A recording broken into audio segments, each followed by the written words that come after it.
Hello, everybody. Welcome to the show today. I'm really glad you could join us. So today we're talking about something like extremely important, which is security and how to protect your data.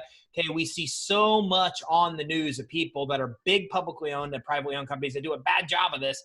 And that one thing puts a lot of companies out of business entirely. So we've got to protect you. And with us today is Nathan Jones. Now, Nathan's a data security industry expert and is responsible for overseeing sales efforts globally. Now, he has over 14 years of experience and is a regular speaker at industry conferences on this topic as well. He handles worldwide sales and strategic relations for White Canyon Software. Often people overlook the importance of data security when they're growing and cultivating a successful business, and that could be the death of your business. We don't want that to happen, so that's why Nathan's with us today. So Nathan, thanks for coming on the show today. Hey, thanks, Ty. Good to be with you. Yeah, man, I'm glad to have you because I think in your field, a lot of people get with you when it's too late. They think about data security in the preventative side, and I really want to accomplish that with you today. So, let's start with the basics. I mean, what are some of the most effective ways that everybody watching and listening today can really protect their data? Excellent. Yes. So I am a specialist in a very narrow, specific piece of the data security chain, and that's going to be your end of life. Like, what are you doing with your laptops, desktops, servers, mobile devices when they reach their end of life? So how are you processing this? Are you outsourcing this to a third party? Are you taking care of this yourself? Are you physically destroying these data saving devices, or are you going through and using a software tool like OneDrive to make sure that the data could not be recovered? So I'm very narrow in the focus here, but it's a critical piece. And as you said, it's one of those things where we get a lot of our marketing's done for us by the news because people aren't taking care of what they're supposed to be taking care of. And I think this is huge because I have that same question all the time, right? I have computers, I have electronic devices personally and from the business. And then when I'm done with them, well, I literally have them in my garage because I don't know until you're here. So I'm glad that we talked today because now I know what to do. So what do people typically do in that scenario? I have a computer, my computer's running slow. I replace it with a new computer. Now I have the computer. What do you see a lot of people do that they shouldn't do in that case? Well, it's funny because you said that you do this and you have a closet with computers stacked up. It's not just people that will do that. Small and even medium-sized businesses are often struggling. They think, okay, this computer had all this information on it. I don't necessarily want to get rid of it because maybe I'll need that information at some point, or I want to make sure that no one could ever get that information if I were to sell or donate or just trash this thing. So people don't exactly understand what is necessary. What do I need to do to be able to say goodbye to this device and not have to worry about it?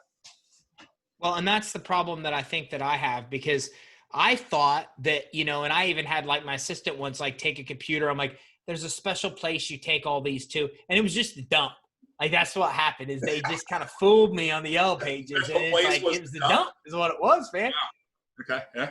So what happens there? Because what do people typically do in this scenario where their computers, for example, there's a lot of electronics that have important information on, like our phones.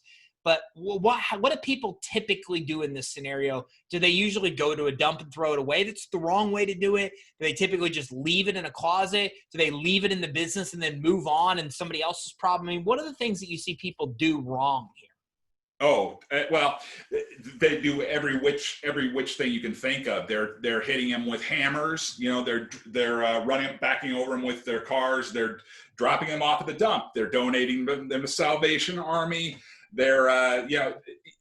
It's amazing what people think will destroy the data, and some of it is somewhat effective. All of it's kind of satisfying when you're thinking about the physical destruction side of things. But it's people. I've seen the movie The Office, and they look satisfied out there in the field, absolutely. slow motion axing and destroying. Play some hardcore gangster rap and take baseball bat to it. Absolutely, yeah. By the way, I love Office Space. Great movie. I said The Office. I've been Office Space. That was one of the best movies I've seen. It makes me laugh just thinking about it. Absolutely, yeah. So you can physically destroy it, and in fact, that's what a decent chunk of corporate America and what the government's doing is still tied to physical destruction. And in a way, it's visceral. You can see it. You can see the scrap metal that's coming out of the other end when something's being ground up and destroyed. And so that gives people a sense of, okay, no, there's no way that anybody could ever get any data from this pile of scrap metal. And but the fact is that the NSA is very specific about how you're supposed to physically destroy these things, and they're constantly changing the target, because if you have someone that's intent on capturing data and it has not been purged from the device, it is shocking how much you can recover from just a tiny piece of an SSD that wasn't ground to a fine enough powder. Now, is it expensive to do this? Yes, it's very expensive to do it. Do you have to have specialized expertise? Yes. So when you're talking about your computer and my computer, no one's going to go to that kind of effort to try and recover. But if you're dealing with data that could cost your company millions, it's a distinct possibility. And that's where we focus on, is if you have data that's extremely valuable, you need to follow a certain process. The good news is that this process of when we do it via software, where we're overwriting all of the data on the device, whether that's a platter-based or an SSD, the good news is that device can be reused. You can donate it to a school, a library, or a charity. You can take a tax write-off. You can give it to your employees. You're not having to have that end up in a landfill, which is just another. It's not as bad of a PR mistake as having your data out there. But when your devices are turning up in a landfill in a third world country, then that's not good for your reputation either. Now, you mentioned, so it's the NSA. Is the NSA that regulates how you're supposed to get rid of old electronics? I never even heard of that. They don't regulate it, but they'll put out guidelines. I mean, it's in their interest to make sure that corporations are properly protecting their information. Obviously, there's a lot of corporate espionage that they're trying to help prevent. And so they will put out guidelines for how devices should be handled at the end of life. Now, regulation wise, you have like HIPAA, which deals specifically with health information.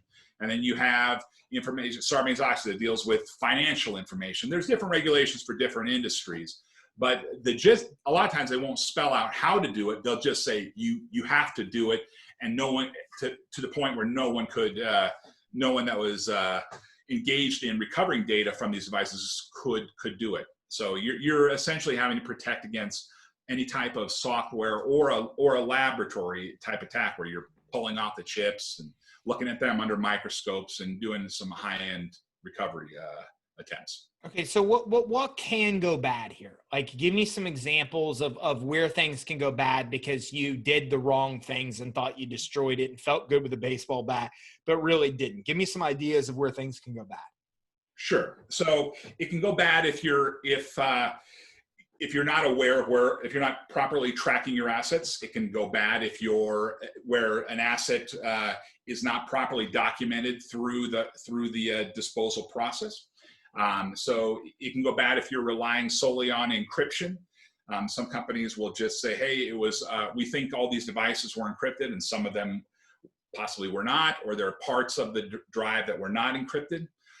It can go bad if you're relying on a third party that was inexpensive but didn't have the best reputation. So a lot of times you'll get burned by going through IT asset disposal companies that do not have the correct processes in place. It can go bad if you essentially let devices leave your custody before they've been purged of that data. And that's one of the things that we preach on a daily basis, which is you remove the data, now there's no risk. Now, once you've securely overwritten the data, now it doesn't matter who gets their hands on your assets because there's nothing that can be done. So how do you go about this? How do you really go about really getting rid of the data? Because a lot of people think that, you erase it just by deleting it normally, like what we're used to. Hey, I not only put it in my recycle bin, but then I emptied the recycle bin. Yeah. That's common misconception. You take that Word document or that spreadsheet and you put it in the recycle bin, you empty it out. Essentially, that data is that spot on your drive has been marked for reuse. But if you have any type of free or paid forensic software, that data can be pulled right back up. So the process that we use at YKN with Wipe Drive is we're actually going through and we're overwriting, we're flipping the bits according to different regulatory standards. So we have a Department of Defense overwrite pattern. We have a NIST, which is the National Institute of Standards and Technology, that's replaced the Department of Defense standard. So we'll do it to the highest standards that the NSA requires. In fact, we're used by a lot of those three-letter agencies use us as their preferred data destruction method. So this is, it's actually not a painful process. It takes about 15 minutes on a solid state drive. It takes about hour to 2 hours on a platter, the older platter-based drives. So what's the process look like, the real process? I'm not asking for trade secrets, right? I just want to know how different is the real process that you go through to do it the right way versus what people think they're doing to actually remove their data? So the trick is we have to be 100%. If it's 99.9999, that's unacceptable in what we do. So we're going through and we're overriding everything on the drive. There's lots of different ways that drives will try and protect themselves from a tool like ours. And so that's the critical piece of a proper wiping tool, is that it's going to ignore hidden partitions. It's going to ignore host-protected areas. It's going to ignore wear leveling areas on solid state drives. So these are all ways that the drive will try and say, hey, you shouldn't be doing this here, but there could be data there. And if you've got the right tools, that data can be retrieved. So we're going to ignore all that, and we're going to do 100% wipe on the entirety of the drive to make sure that now that we're wiping the operating system as well. So when this process is done, everything is great as far as the hardware goes, but you will need to reinstall an operating system on it, because we are a 100% or nothing type tools where we're overriding everything on the device. You guys obviously do this for large companies. What about me, right? I own a small business. We just moved out of an office, right? So we have a lot of computers left over. What do? I would imagine even the cost of shipping the computers somewhere to have this done correctly would be difficult to do. And I don't know anything about computers to remove the hard drive. So is there something that small business owners can really do to get this done with you, or however it be done the right way? Absolutely. It's a tool that runs from a USB. You plug it in. It takes, like I said, takes about 10 minutes to a couple of hours to run completely. You get a nice report that says this drive with this serial number was wiped to this spec, started at this time, ended at this time. Now you've got proof that you did what you said you were going to do, and now you can donate that or sell it, give it away to one of your employees. Now it doesn't need to hang out in your closet anymore. No need. Get rid of it. So I'm able to come to you guys and then basically, even if I'm just looking at a home computer here, and buy one of these different service levels and I see based on your website that I could do this based on how many computers I have. Then I get something, I put it in the USB, and then it erases all of the data.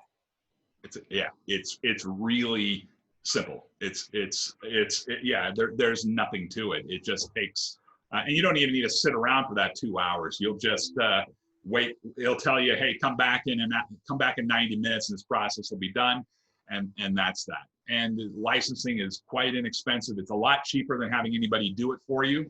It's something that doesn't take you don't need to have anybody with technical expertise to run it. Plug it into the USB, restart your computer, and away Wipe Drive goes. I've got some people that I don't like. I'm just saying. I mean, I have to go there because I got some people I don't like. Are you going to be naming names? I'm not naming any names, but I'm just saying this seems pretty effective punishment right here, because you literally could wipe anybody's drive clean where they can't even get the data back if that's the point. A lot of the questions that we get from when we're dealing with the big Fortune 50 companies is, okay, let's say I have some, this gets in the wrong hands here, and this thing escapes. Is this thing dangerous? And the answer is, of course it is. It's a 100%, irretrievable purge that's done on the drive. So yes, you have to be careful about that.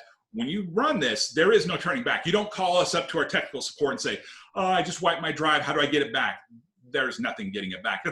But that's the point of the whole thing. So yeah, you do have to be careful about what you run it on. But then once you've run it, now you don't have to be careful. You can let it go wherever you want to send it. I love this, man. I mean, I can't tell you how much I love this, because I know I'm not everybody, but a lot of us watching and listening to this are the same as me. Like, I have not known what to do. I literally have a stockpile of old computers, and then some I just kind of let go. I'm like, I don't even know what to do. I've got too many here. And I've never known, but this seems like such a simple fix that I just buy what I need to buy, plug something right into the USB, wipes it out, and then I can donate. They can still use the computer, whatever it may be, but all my data is really actually 100% removed.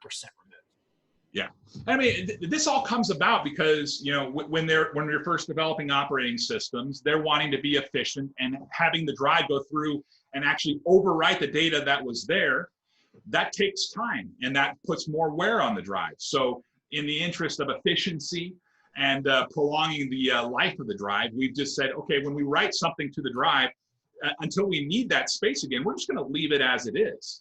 So it all comes about from that original efficiency and trying to prolong the life of the drive. But the downside is that it's not even really a big downside. Just at the very end of the process, you need to run a tool like Wipe Drive to make sure that no one's going to be able to recover that data there. So what is, and I hear this a lot too, because you're the data protection guy. What's data leakage? Yeah, so data leakage it can come from a lot of different places, and it can come from somebody taking over, getting into your network. It could be something escaping out the back door. It could be an actual, like, there's a physical leak. The back door was open and somebody leaked a couple of laptops out the back. Or it can be that a file is where it's not supposed to be. We deal with that as well, where if you've got a classified piece of information that's on an unclassified in a location that it was publicly accessible, that's called the data spill or data leak. And we deal with wiping individual files as well. But the Wipe Drive tool is primarily used for when you're just getting rid of the whole thing. Should people really be concerned about this? I mean, I think a lot of people are trying to be like, dude, I offer, whatever product, I sell a widget. Like, why would anybody need my data? What are the creative things that hackers do with this data when they get it? Well, it can be somebody that just buys computers at the Salvation Army as a hobbyist and just wants to snoop on random people. It could be all the way up to state-sponsored espionage. So I mean, it goes all over the place, and you never know if you've got a white hat or a black hat looking at your data when they're running these forensic tools. So in essence, if you're dealing with information that's important to you, then it could be something that it's something that you wouldn't want to get out there, and the cost of actually purging it is so minimal that it's just a step everybody needs to take. And that's what I preach day in and day out. So what are some other things, I mean, outside of, and I know you specialize in the end of life of an electronic device.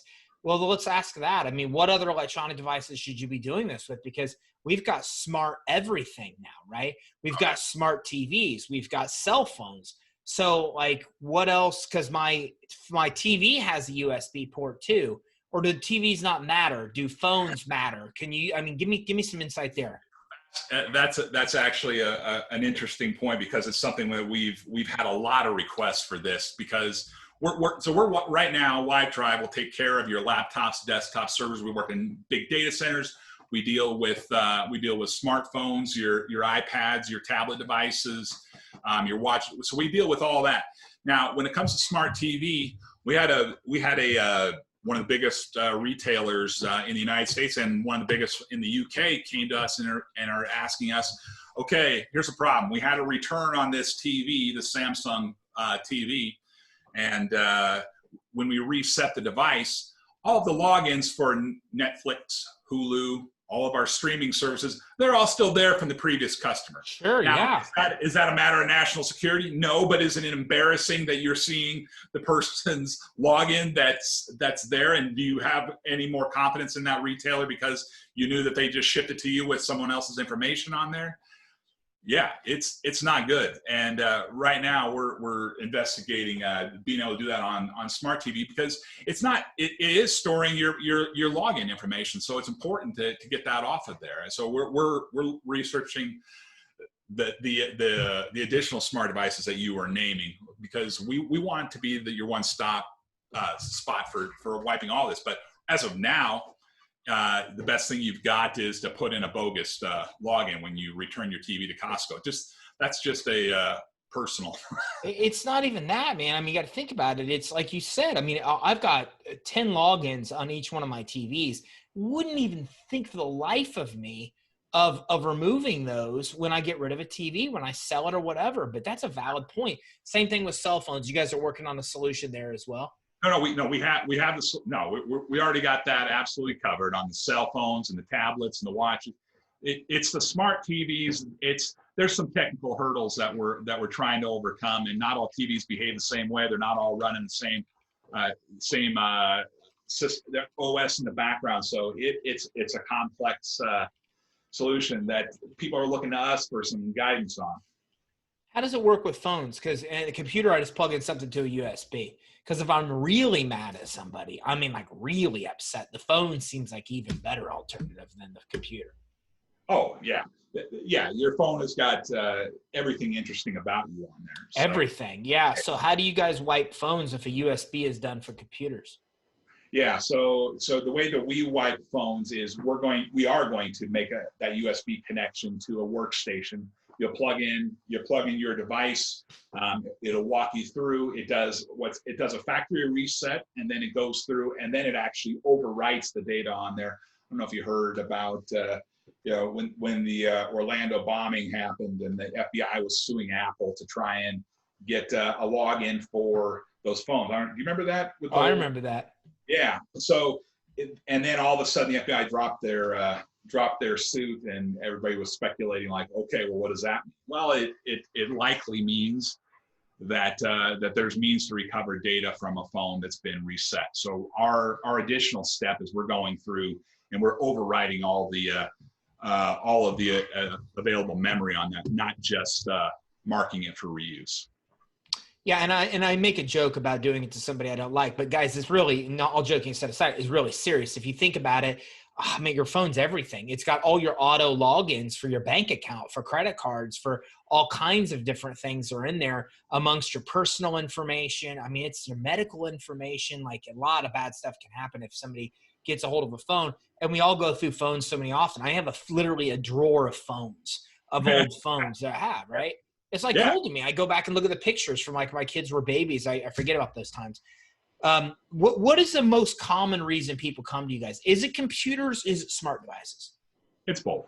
Yeah, and a lot of times they'll start off with an acute need of one of them, and then I'll just ask the next question, which is, okay, what are you doing with your phones now, or what are you doing at your data centers?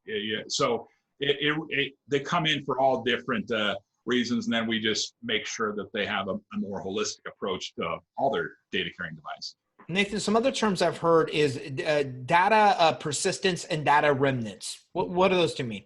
Yeah, so a lot of times data persistence is just that something is staying there that you might not expect it to be. So it's all about what would you expect to happen. A lot of people, when they drag that file from their desktop in the trash can, they're saying, oh, okay, that's gone. That's the expectation. But however, that data is still there. It can also refer to things like shadow copies, like when you're typing out your Word document and Windows is storing multiple copies of that document to make sure that if you ever lost anything or if you make any edits to it, that it has multiple versions that can toggle between. And Windows isn't doing much to clean up after itself because it's all about being efficient, and that's exactly the way we want it to be. But all those older versions of that document are all just getting saved to the drive, but then they're still there if you had the means to and the inclination to go look for them. So in your guys' world, go to your website, whitecanyon.com, find out how many devices I have that I want to do it, select the right option, and then you guys mail me what's physically needed to be able to do to be able to do the right process. Yeah. So if you're willing to be online, we have an online version. If you actually want to do it offline where there's no internet connection whatsoever, then yeah, we've got a kit that we can send out to you for doing offline destruction. But if you're cool online, you can do it from your website. I don't even need to have you mail something. I can actually literally do it right from your website. You can download it straight to the computer that you're wanting to run it on and just click go. Or if you're wanting to download it on a different computer and create a USB that you can use on all of your devices, you can go that way. Pretty flexible as far as how do I run it. Awesome. Great stuff, man. I mean, anything that we left out about this end of life of electronic devices, the importance of wiping this data, how to do it properly that you think we should have dove into? No, it's interesting that you brought up TVs, because that's been on the top of our radar since we had these two requests came within a couple of weeks of each other, where they're like, okay, we got to deal with this. So it's just think about where your information is, and if you're dealing with laptops, desktops, servers, mobile devices, come see us. If you're dealing with smart TVs, maybe in the near future. Just be aware that this is a critical step before. Now, if you're storing it in your drawer like you're doing with your phones, okay, that's fine. But even then, that's a risk. And if you'd like to donate those phones, or do something good with them, just use a pretty cheap tool like ours and make sure that no one could ever get it back. I love it. Yeah. And I mean, like we talked about, there's so many smart devices that I could just imagine somebody taking mine, me not wiping it, and then they're turning on and off my lights. I'm saying they're controlling my music. They're opening my garage door. I joke, but I mean, seriously, it just makes me laugh. Cause I think about somebody like doing that and they're sitting there laughing and I'm like, oh, this is horrible. What is going on here? Yeah. But yeah, there's a huge need for this. So, hey, Nathan, thanks for coming in with us today. I appreciate it. Thanks, Doug. Good to talk to you. Same here. So everybody go to whitecanyon.com. This is super cool. I mean, on their website has everything you possibly need to do this. I'm doing it 100% without a doubt because I literally have computers stockpiled in my garage until I found the solution to be able to deal with this.